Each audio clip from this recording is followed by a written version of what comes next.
Another bedtime story. I'm a big guy. I've always been a big guy.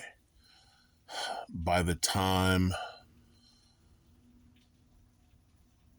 I was in first grade, actually before I was kindergarten, I was 5 feet tall, which was problematic when you're a kid because other kids make fun of you like, you look like you should be in fourth grade. What are you?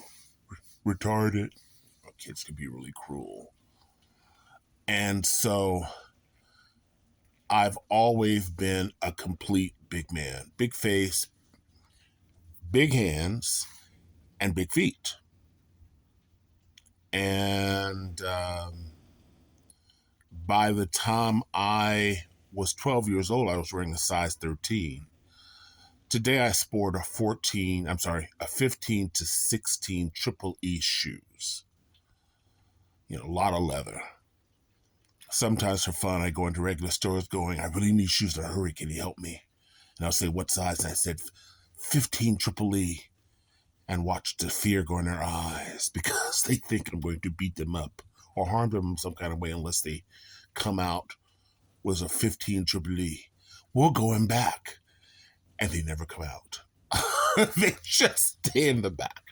But this is not what this story is about. It's about my feet.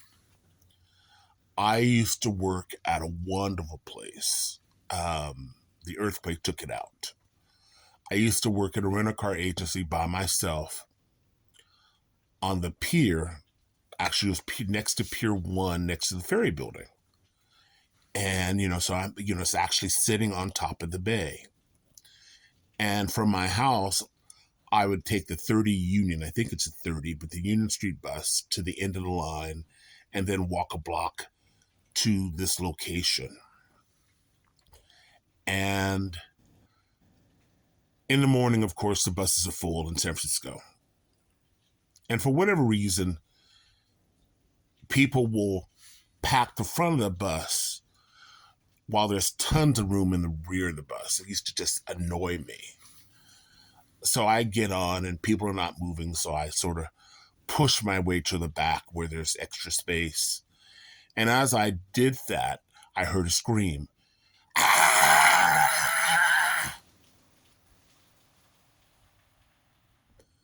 Apparently,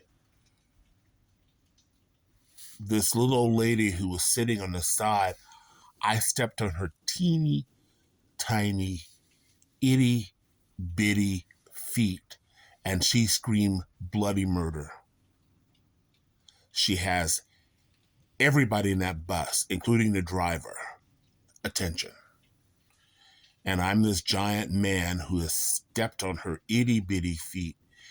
And even though she's not near her feet, she's sitting in the seat blowing on the feet. There's no way the air from her body could reach the feet, but she's looking down and she's going, and then it gets worse, followed by the fanning of the feet. I am so sorry. She's got an evil look and she's and fanning her feet. I look at people who are looking out, but I can see the laughter in their eyes, so I make it to the back. This lady who's in pain, which she would, because even then I was like 300 pounds. And this lady is probably a $120 at best. And so she gets up, asked to follow me. I don't know if she planned to call the police or what, but she followed me with her eyes. And you can hear people talking, well, what's going on? Did he hit her? No, he stepped on her feet. Have you seen his feet? Now, I can hear this conversation. Just don't be obvious. Just look down. Look at his feet. Jesus Christ! So I'm humiliated. Oh, I just get off the bus. I just get off. Because one thing about the Union Street that time of morning, buses run every 5 minutes. I get off the bus. I didn't get a transfer because I normally don't need a transfer.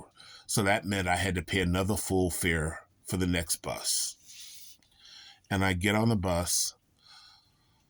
3 stops ahead, a lady gets on the bus and she comes down to me and she goes, "Did you step on lady's foot?" I'm like, she said, "They were talking about you on the bus." I'm going like, "How do you know this?" She said, "Well, I got off the bus after you did." And I don't know if she wanted to warn me or whatever, but she's telling me that like they're getting this group together to kill me. I don't know. But she made it a point, and I don't know how she knew that it wasn't my bus stop. I don't know how she knew that that I was just humiliated. I just needed to get off the bus. But she got off the bus after me to tell me this story. And she's very intense. And she's looking at me, which is making me nervous. And this bus is not as full. So I go back in her empty seat to sit down. And she sits down on the seats and she's kind of looking at me like, "What are you going to do?" And I'm thinking, at this point, there's some major sin I've committed. Because that's the only reason to justify this shitty day that I'm having. That's the only thing to justify this shitty day that I'm having. This lady made it a point. I mean, what is she, a spy? Does she have a phone? I have his whereabouts. He's on bus 2525. Just get off at Columbus and Union, and we can attack him there. And so, I did. I made it to work. She had got off the bus earlier. But it sort of just ruined my day. I felt bad for the lady.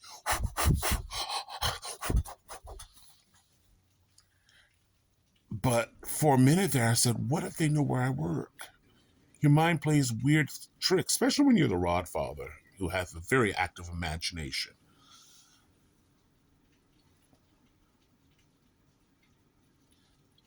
Well, if they come from the Bay, I can see them.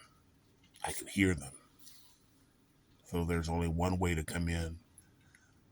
So anyway, this is the Rod father with another bedtime story. Happy New Year, all. Bye now.